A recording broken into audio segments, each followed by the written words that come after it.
ये विद्यार्थियों को मेरा नमस्कार। हमारी जो प्रश्नावली 12 की जो श्रृंखला चल रही है उसमें आज मैं आपको पाठ 13 को लेकर मैं आपके बीच उपस्थित हूँ। प्यारे विद्यार्थियों, अब पाठ 13 के प्रश्न पर बात करते हैं। प्रश्न में कहा गया कि ABCD एक चक्रीय चतुर्भुज है। ये ABC और D क्या है? एक चक्रीय चतुर्भुज है। AB और CD को, इस AB और CD को हमने कहाँ तक बढ़ा दिया? E तक बढ़ा दिया। AB और CD को बढ़ाए जाने पर E पर मिलती है। कहाँ पर मिलती है? E पर मिलती है।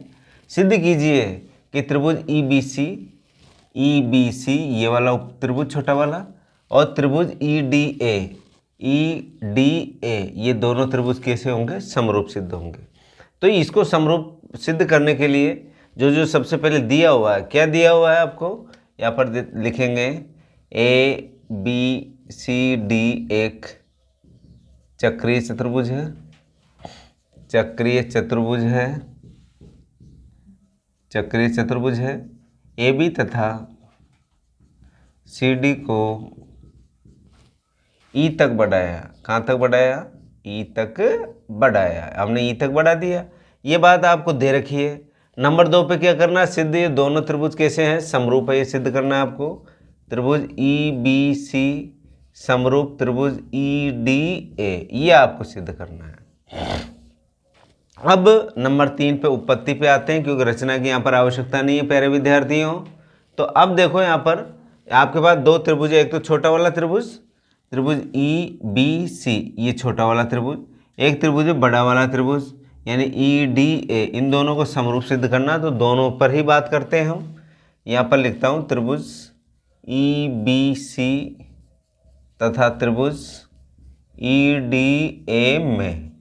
अब ये दोनों त्रिभुज में हम बात करेंगे। आप समझ रहे हो, ये जो मैंने आपको चिन्ह लगा रखा है, एक तो ये त्रिभुज और आपके पास हो गया एक पूरा का पूरा बड़ा वाला त्रिभुज EDA। इनमें बात कर रहा हूँ मैं। तो यहाँ पर लिखेंगे हम जानते हैं कि हम जानते वाली लाइन को लिखो, तो लिखो नहीं मत लिखो, आप तो सीधे पर में लिख दो।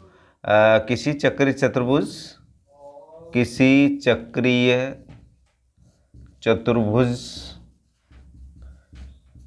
चतुर्भुज का बहिष्कोण उसके अंतराभिमुख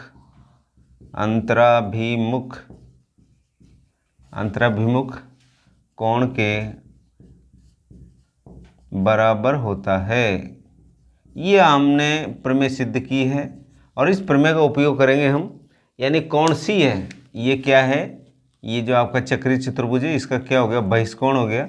इस बहिष्कोण अंतराभिमुख यानी इसके सामने कोण है A है, तो ये दोनों कोण क्या हो गए? बराबर हो गए। कोण C बराबर कोण A। तो यहाँ पर लिखेंगे कोण ECB नंबर 1, कोण ECB बराबर कोण DAB। कहाँ से पता लगा ये प्यारे विद्यार्थियों? प्रमेय से है। इसी तरह नंबर 2 पे देखिए। नंबर 2 पे ये कोण B बहिष्कोण है इस चतुर्भुज का, चक्रीय चतुर्भुज का। तो इसके सम्मुख कोण कौन सा हो गया? ये D वाला हो गया। तो आप लिखोगे कोण EBC बराबर कोण ADC। ये भी कहाँ से आया? प्रमेय से आया। नंबर 3 तो आपको सबको कॉमन दिख रहा है। ये कोण E छोटे वाले के साथ भी है, कोण E बड़े वाले के साथ भी है। तो कोण E बराबर कोण E हम लिख देंगे यहाँ पर क्या है? ये उभयनिष्ठ है। क्या है प्यारे विद्यार्थियों? उभयनिष्ठ है। उभयनिष्ठ होते ही हम कह देंगे आपके पास नियम है। कौन सा? एंगल समरूपता नियम से ये दोनों त्रिभुज कैसे त्रिभुज होंगे? समरूप होंगे। त्रिभुज कौन कौन सा था हमारे पास? त्रिभुज हमने लिया था EBC समरूप त्रिभुज EDA। यही आपको क्या करना था? सिद्ध करना था। और यहाँ पर लिख दिया मैंने इति सिद्धम। इस तरीके से हमने इस प्रश्न को बड़ी सरलता के साथ हमने यहाँ पर हल किया। इकलौती ये जो प्रमेय थी चक्रीय चतुर्भुज की बहिष्कोण वाली, इसका हमने यहाँ पर उपयोग किया और इसका उपयोग करते हुए हमने बहुत इजी तरीके से, बहुत सिंपल वे में इस प्रश्न को यहाँ पर सरल किया। अब बढ़ते हैं अगले प्रश्न की ओर। प्रश्न नंबर 5 में कहा गया है प्रिय विद्यार्थियों कि आपको एक चक्रीय चतुर्भुज ABCD में, यहाँ पर चक्रीय चतुर्भुज ABCD में आपकी जो दो भुजाएं AD और BC, ये AD और जो BC है वो क्या है, समांतर है। ये खड़ी जो लाइनें आपको दिख रही है ये किसको प्रदर्शित कर रही है, समांतर को प्रदर्शित कर रही है। ये दोनों भुजाएं क्या है, समांतर है। तो सिद्ध कीजिए कोण A बराबर कोण D, यानी कोण A और कोण D को क्या करना, बराबर सिद्ध करना है। तो बराबर सिद्ध करने के लिए हमको जो जो दे रखा है उसको तो सबसे पहले प्रदर्शित करेंगे। ये लिखेंगे एक चक्रीय चतुर्भुज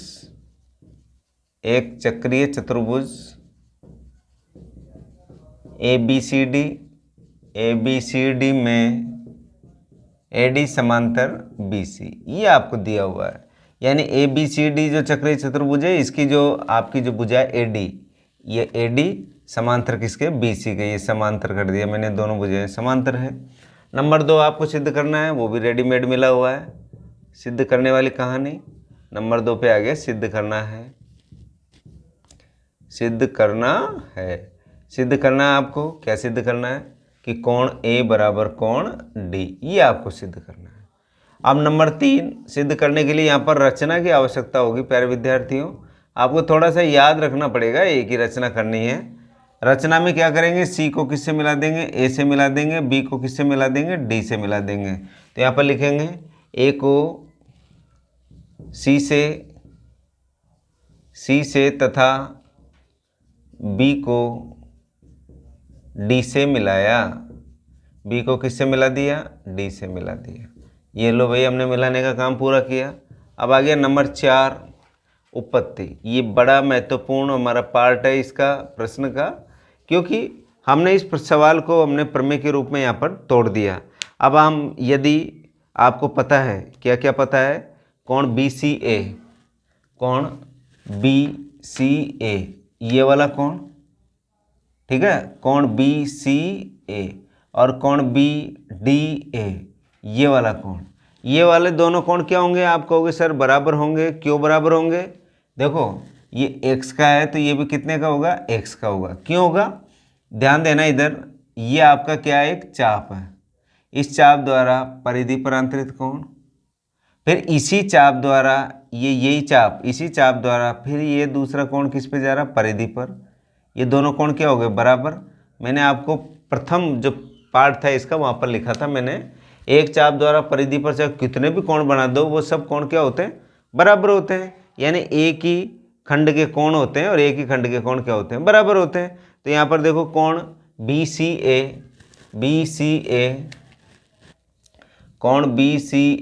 बराबर x डिग्री है, और दूसरा क्या, BDA, कोण BDA ये भी कितना डिग्री का, x डिग्री का है।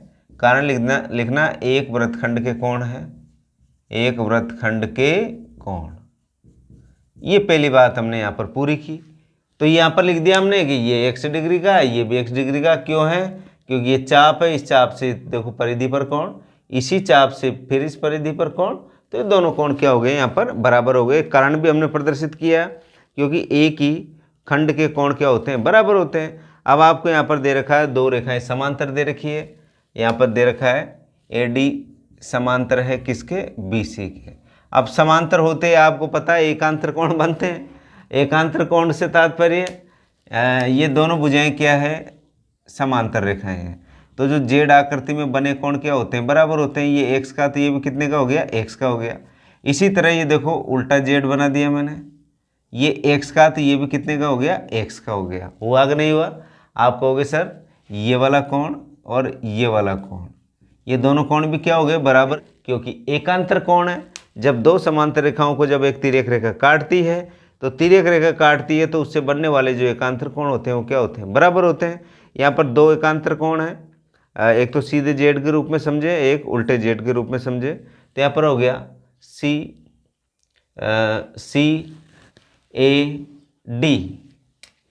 कोण CAD बराबर कितने डिग्री का है, ये x डिग्री का है, बराबर है। और ये किसके बराबर है, B के भी बराबर है। तो इसको भी यहाँ पर प्रदर्शित करेंगे, किसको, इस एकांतर कोण को। यानी कोण आपके पास आ गया CAD, कोण CAD आ गया, और कोण BCA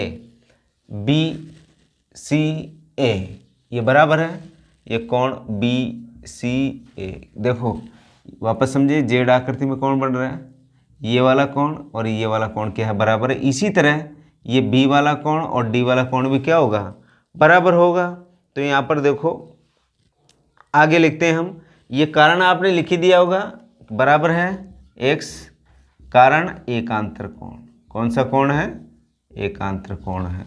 आगे बढ़ते हैं अब, तो इसमें आगे देखिए, यहाँ तक हमने इसको यहाँ पर सरल किया। इसके बाद में अब आगे हम लिखते हैं कि कोण सी ए डी, कोण आपके पास आ गया सी ए डी ये वाला कोण, और कोण बी बी डी ए ये वाला कोण, दोनों बराबर है, x डिग्री के हमने कहा है। तो यहाँ पर लिखेंगे कोण सी ए डी, कोण सी ए डी बराबर सी ए डी, ये x डिग्री का लिया था हमने, यानी x इसका मान था। तो इसी तरह बी डी ए, जो बी डी ए है ये भी क्या होगा, बराबर होगा बी डी ए। ठीक, इसको दे दिया 1 नंबर। वापस समझें आप, यहाँ पर लिखा मैंने सी A D, C A D यानी ये x का लिया अपन ने, और बी डी ए ये भी x का, दोनों बराबर है। तो इसको मैंने किसके रूप में लिखा, समीकरण नंबर 1 के रूप में लिखा, बी डी ए। इसी तरह नंबर 2 पे देखो सी ए बी, यहाँ पर आ गया सी ए बी ये वाला कोण, और सी डी बी ये वाला कोण, ये दोनों कोण भी क्या होंगे, बराबर होंगे। क्यों बराबर होंगे, ये आपका चाप हो गया, इस चाप द्वारा परिधि परांतरित कोण, इसी चाप द्वारा फिर परिधि परांतरित कोण का क्या होता है, बराबर होता है। बराबर होता है कि नहीं होता। तो यहाँ पर हम लिखेंगे कोण सी ए बी, कोण सी A B, C A B और सी डी बी, कोण सी डी बी, ये समीकरण नंबर 2 हो गया। आपने देखो यहाँ पर आपने जो ये मान बराबर किए हैं, ये किसके कारण किए हैं, एकांतर कोण, वो सॉरी एक वृत्तखंड के कोण, एक वृत्तखंड के कोण है, एक वृत्तखंड के कोण है प्यारे विद्यार्थियों। वापस समझ लें इसको। यहाँ पर देखिए आपने जो ये दूसरे नंबर की जो समीकरण लिखा सी A B, C A B यानी ये चाप हो गया आपका, इस चाप द्वारा किस पर, परिधि परांतरित कोण, इसी चाप द्वारा फिर परिधि परांतरित कोण, ये दोनों कोण क्या होते हैं, बराबर होते हैं। क्यों, क्योंकि पहले ही प्रमेय थी, एक वृत्तखंड के कोण है और वृत्तखंड के कोण क्या होते हैं, बराबर होते हैं। तो ये आपने समीकरण 1 और समीकरण 2 के रूप में आपने लिख लिया, इन दोनों समीकरणों को जोड़ दो। लो भाई जोड़ देते हैं, कोण सी ए डी प्लस कोण सी ए बी बराबर, इधर राइट हैंड वाले को जोड़ दो, बी डी ए प्लस कोण सी डी बी। अब देखो इसको टुकड़ों के रूप में, सी A D, C A D ये वाला कोण है, और दूसरा क्या, सी A B, C A B ये वाला कोण है। तो इसको कंबाइंड रूप में क्या लिख सकता हूँ मैं, कोण ए लिख सकता हूँ।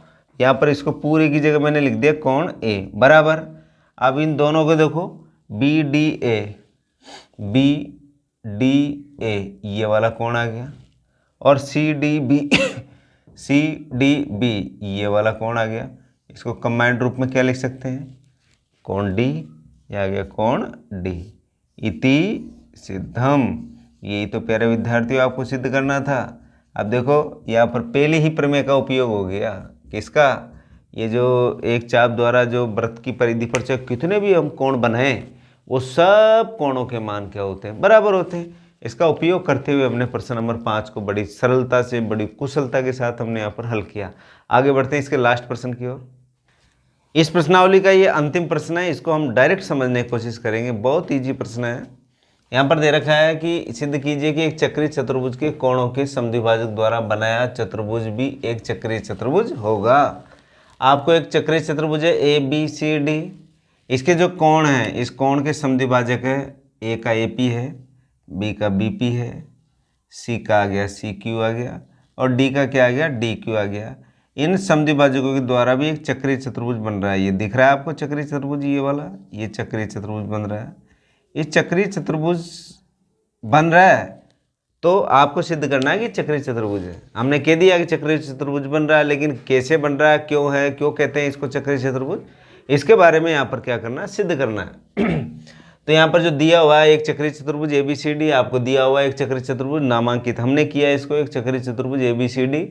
इसके चारों, इसके जो कोण है, चारों कोण है, इसके समद्विभाजक कौन कौन से हैं? एक तो A का समद्विभाजक AP, B का समद्विभाजन BP, C का समद्विभाजन CQ और D का समद्विभाजक DQ है।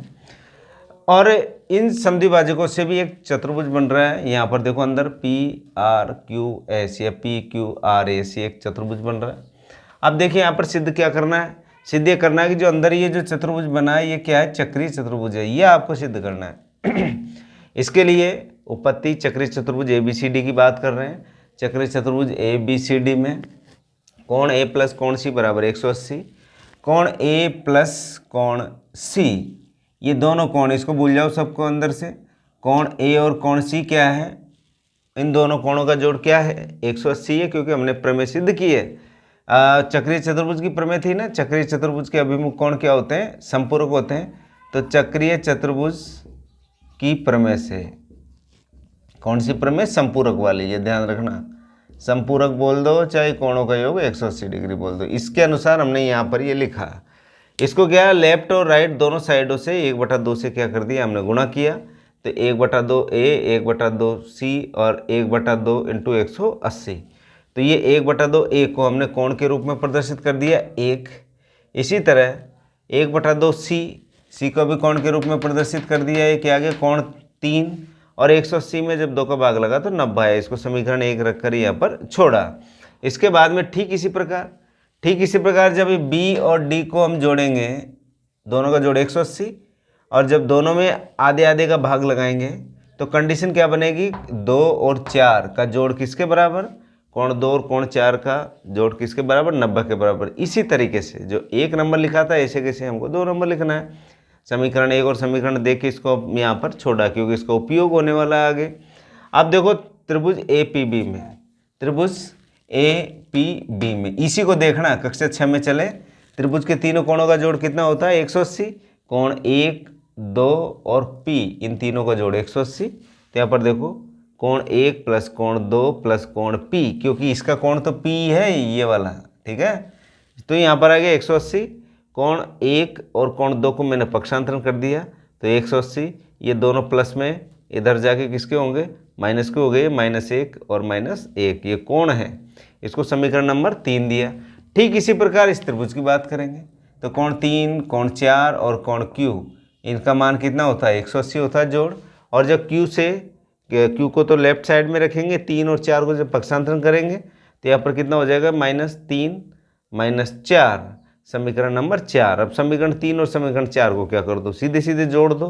तो लेफ्ट साइड तो P है, लेफ्ट साइड इधर Q है, तो P प्लस Q। अब राइट साइड को जोड़ दो, 180 माइनस कोण 1 माइनस कोण 2, 180 माइनस कोण 1 माइनस कोण 2, प्लस जोड़ना है अपन को, फिर 180 माइनस कोण 3 माइनस 4, 180 माइनस 3 कोण 4, ठीक। इसके बाद में अब देखो कोण P प्लस कोण Q, ये तो चलता ही जाएगा क्योंकि दिखने लग गया हमको कि यही तो चाहिए था हमको चक्रीय चतुर्भुज सिद्ध करने के लिए। कोण P प्लस कोण Q बराबर 180, 180 कितना हो गया, 360, कोण 1 2 3 4 है, सब माइनस में, माइनस को कॉमन ले लिया, सब किस में हो गए, प्लस में हो गए। अब देखो कोण P प्लस कोण Q बराबर 360 माइनस 1 प्लस 3, आपको देखो 1 प्लस 3 का मान कितना है, 90 है। कोण 1 और कोण 3 इनका मान किसके बराबर, 90 के। कोण 2 और कोण 4 इनका मान भी किसके बराबर, 90 के। 90 90 180 हो गए। 360 में से 180 घटाएंगे तो कितना बचेगा, 180। आपको पता कोण P और कोण Q, कोण P और कोण Q ये सम्मुख कोणों का युग्म संपूरक हो गया यहाँ पर। और जब सम्मुख कोणों का युग्म जब संपूरक ये 180 डिग्री का हो जाता है तो हम बड़े आसानी से कह देते हैं कि वो चतुर्भुज कैसे चतुर्भुज होगा, चक्रीय चतुर्भुज होगा। इसी तरीके से हम प्यारे विद्यार्थियों इस प्रश्नावली को बड़ी सरलता से, बड़ी कुशलता के साथ हमने इसको सरल किया, बहुत महत्वपूर्ण है। प्यारे विद्यार्थियों, आप जब ई क्लास देखते हैं तो इस बात का विशेष ध्यान रखना, आपके पास एक पेन होना चाहिए, आपकी पुस्तक होनी चाहिए, आपकी रफ कॉपी होनी चाहिए, आपकी जो फेयर कॉपी होनी चाहिए। तो इस तरीके से अपने आप का स्वयं आकलन करें, स्वयं आकलन करें कि मैं पढ़ रहा हूँ या केवल टाइम पास कर रहा हूँ। अगर आपने बिल्कुल स्व अनुशासन में रहकर अगर आपने इन प्रश्नों को हल किया तो आपको ऐसा लगेगा ही नहीं कि ये मैं ई क्लास ले रहा हूँ या हमारे जो सर हमको जो क्लास रूम में पढ़ाते हैं कि वो चल रहा है। आप दत्तचित्त होकर एक एक लाइन पर पढ़ें, बहुत तरीके से पढ़ें। आप इस तरीके से नहीं कि बिल्कुल आप बहुत ध्यान देने लग जाए, कभी कहाँ चले जाए, कभी कहाँ आपका ध्यान हो जाए, इस तरीके से नहीं। आप अपने आप में बहुत अच्छे से तैयारी करें। आज के लिए इतना ही प्यारे विद्यार्थियों। कल फिर हम एक नए अध्याय के साथ आपसे मुखातिब होऊंगा मैं। Thank you.